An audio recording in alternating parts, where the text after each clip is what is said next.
हर इंसान के भीतर जलन मौजूद होती है, लेकिन हम हमेशा उसे ढक कर रखते हैं ताकि कोई हमें बुरा ना समझ ले। लेकिन जो व्यक्ति अपने भीतर उठने वाली उस जलन को देख लेता है, वही उसका समाधान भी कर सकता है। आज की कहानी एक ऐसे ही व्यक्ति की कहानी है जिसने अपनी जलन को पहचाना और खुद को सुधारने का निश्चय भी किया। एक महान संत पहाड़ों की कंदराओं में निवास करते थे, इसलिए जिसे भी उनके पास आना पड़ता था, बड़ा कष्ट उठाकर आना पड़ता था।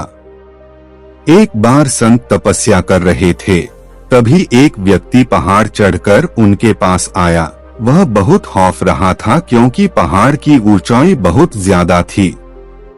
संत ने आंखें खोली और व्यक्ति को देखकर बोले, लगता है तुम बहुत थक गए हो, यह लो थोड़ा जल पी लो। व्यक्ति ने झट जल को ग्रहण किया और कुछ देर के लिए वहीं पर बैठ गया। जब उसकी थकान उतर गई तब उसने संत को प्रणाम किया। व्यक्ति बोला, बाबा मैं इतना कष्ट सहकर आपके पास इसीलिए आया हूँ ताकि आप मेरी समस्या का निवारण कर सको। संत बोले, सांसारिक मनुष्य की समस्या तो यही होती है, पैसा, परिवार या समाज में प्रतिष्ठा पाना। व्यक्ति बोला, महाराज मेरे पास धन की कोई कमी नहीं है, मेरा परिवार भी बहुत अच्छा है और समाज में मेरी बहुत प्रतिष्ठा भी है।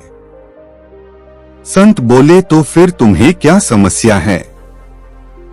व्यक्ति बोला, बाबा इतना कुछ पाने के बाद भी मुझे लोगों से बहुत ईर्ष्या होती है और यह जलन दिन रात मुझे ही खाई जाती है। यदि मैं किसी के पास अपने से ज्यादा धन देखता हूँ तो मुझे क्रोध आ जाता है। कितना ही खुद को समझता हूँ पर समझ नहीं पाता कि क्यों यह जलन भीतर से नहीं जाती। मुझे हमेशा आत्मग्लानि महसूस होती है क्योंकि मेरे आसपास वालों के भीतर तो बिल्कुल भी जलन नहीं है, तो आखिर मेरे भीतर क्यों? संत बोले, तुम्हें परेशान होने की बिल्कुल भी जरूरत नहीं है, यह तो मनुष्य की प्रकृति होती है। काम, क्रोध, मोहमाया, ईर्ष्या, इससे कोई भी मनुष्य बच नहीं सकता। हर सांसारिक मनुष्य के भीतर यह सब मौजूद रहता है। अच्छी बात यह है कि तुम्हें अपनी जलन पूरी तरह से दिख गई है, वरना लोगों को तो अपने भीतर कोई कमी ही नहीं दिखाई देती। व्यक्ति बोला, बाबा मैं यह जानना चाहता हूँ कि जलन क्या है और यह क्यों होती है। संत बोले, जब व्यक्ति दूसरे को खुद से अलग समझता है तब जलन उत्पन्न होती है। अब तुम मुझे बताओ, क्या तुम्हें कभी अपने पुत्र से जलन हो सकती है? व्यक्ति बोला, नहीं बाबा, मेरा पुत्र अभी छोटा सा बालक है, मैं कैसे उस जल सकता हूँ। संत बोले, यह तुम्हारा भ्रम है कि तुम उससे इसलिए नहीं जलते कि वह तुम्हारा पुत्र है।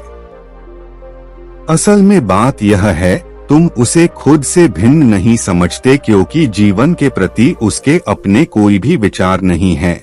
लेकिन जैसे ही उसकी आयु बढ़ेगी और तुम्हारा पुत्र जीवन के प्रति अपना एक नजरिया तुम्हारे सामने रखेगा जो कि तुम्हारी बातों से बिल्कुल नहीं मिलता होगा, तो उस दिन तुम्हें अपने पुत्र से भी जलन होने लगेगी। व्यक्ति बोला, बाबा आप ही मुझे बताइए, मैं क्या करूं? क्या मनुष्य अपनी प्रकृति से लड़ सकता है?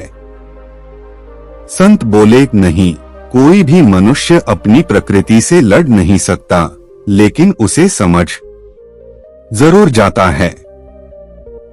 जो समझ जाता है वह प्रकृति से लड़ना छोड़ देता है। व्यक्ति बोला, आप मुझे बताइए, प्रकृति को कैसे समझा जाता है?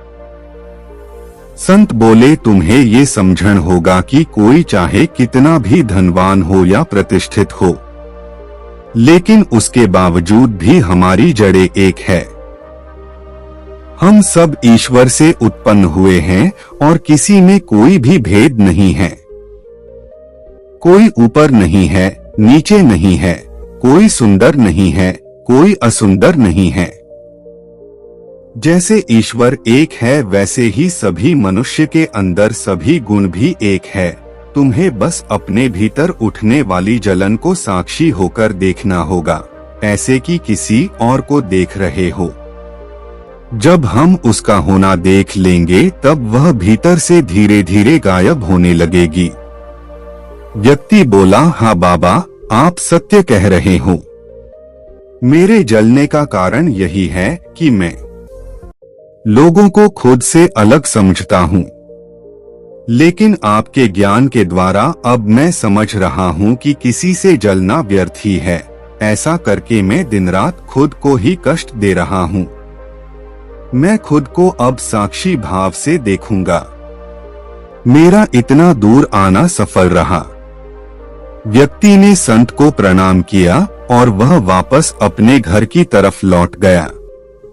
इस कहानी से हमें यह शिक्षा मिलती है कि जलन कैसे हमें दुख की आग में तपाती है और यही जलन बढ़कर अपराध में भी बदल जाती है। इसलिए दूसरों को हमेशा खुद की तरह देखो।